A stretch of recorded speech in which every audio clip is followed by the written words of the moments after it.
এই মুহূর্তে রেজিনগর থানায় প্রবেশ করছেন হুমায়ুন কবির সাহেব। দেখতেই পাচ্ছেন তিনি রেজিনগর থানায় হাজিরা দেওয়ার জন্য কিন্তু যাচ্ছেন এবং প্রচুর পুলিশই কিন্তু এখানে রয়েছে, প্রচুর পুলিশি নিরাপত্তায় কিন্তু মুড়িয়ে ফেলা হয়েছে।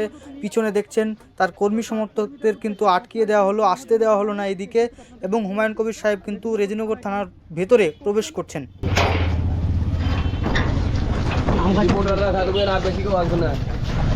রেজিনগর থানা ইতিমধ্যে তিনি প্রবেশ করে গেছেন। আপনাদেরকে জানিয়ে রাখি, গত 4 তারিখে তাকে জেরা করার পর আবার নোটিশ দেওয়া হয়েছিল। সেই নোটিশের পরিপ্রেক্ষিতে আজকে আবার তিনি এসেছেন। সেই সময় মতো তিনি ইতিমধ্যে পৌঁছে গেছেন। সেই চিত্র আপনাদেরকে তুলে ধরবো। আপনাদেরকে যেমনটা জানিয়ে রাখি, জুলাই মাসের 4 তারিখে তাকে রেজিনগর থানায় হাজিরা নির্দেশ দেওয়া হয়েছিল। তারপরে 13 পৃষ্ঠা প্রশ্নপত্রের পর আবার তাকে নির্দেশ দেওয়া হয় এবং আজকে সেই মতো তিনি থানায় প্রবেশ করেছেন। আজকে তিনি রেজিনগর পার্টি অফিস থেকে কর্মীদের সাথে পায়ে হেঁটে তিনি সেই থানায় প্রবেশ করছেন। দেখতে পাচ্ছেন সেই চিত্র।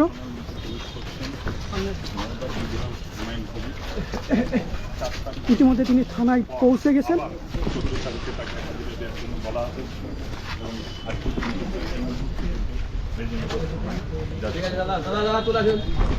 দাদা